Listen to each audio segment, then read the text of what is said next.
Hey NYC, Pastor Bree here. So happy that you're joining us in our final week of Beyond the Flesh, where we've been talking about how we're not wrestling between flesh and blood, but how there is spiritual warfare going on. Last week, we dug in the Word, and I'm so proud of you all for doing so and learning how to do that. And this week, we're going to explore some more about our spiritual armor and the armor of God. And so we're going to be talking about prayer. And so let me remind you a few verses in Ephesians 6, verses 18 through 20. It says, "Pray in the Spirit at all times and on every occasion.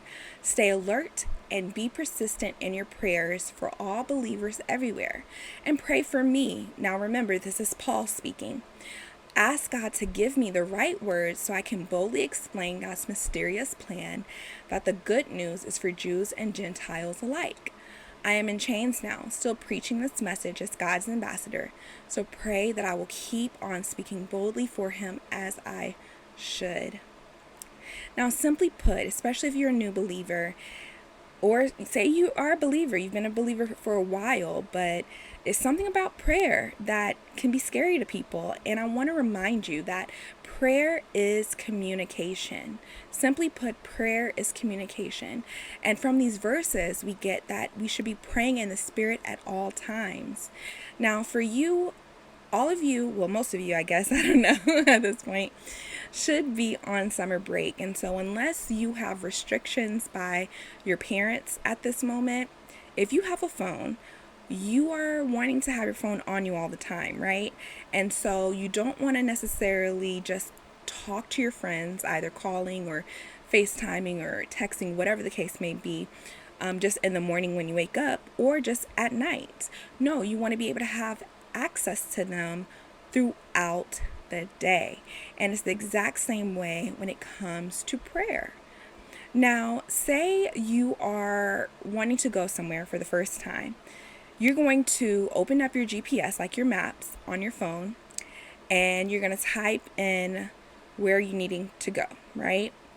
And after you look it up, you're going to say directions. You're going to see a list of instructions. You're going to be guided there. And honestly, you guys, it's the exact same way with prayer.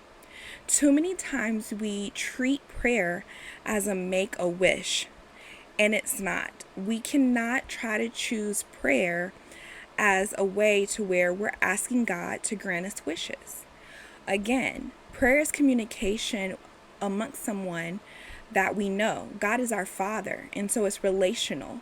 And so we're going to seek His guidance, just like we're seeking GPS's guidance when it comes time to needing to be led somewhere, or asking where should I be going? What turns should I make, and how soon? It's the exact same way when it comes to prayer.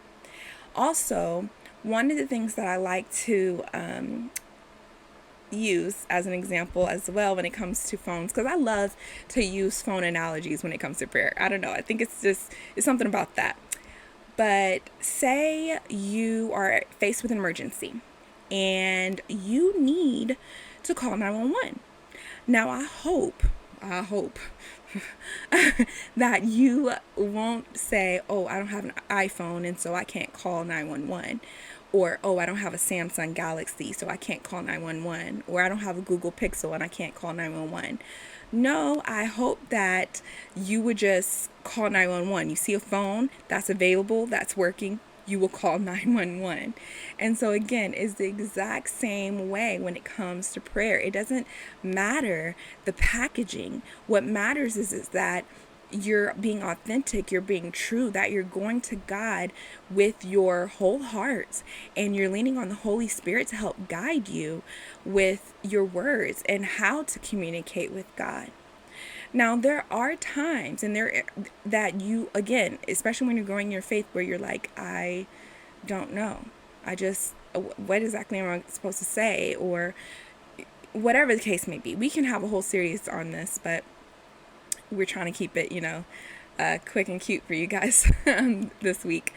But there is an example in the Bible that we're going to explore this week on how Jesus, when asked by his disciples how to pray, that he tells us how not to and how to.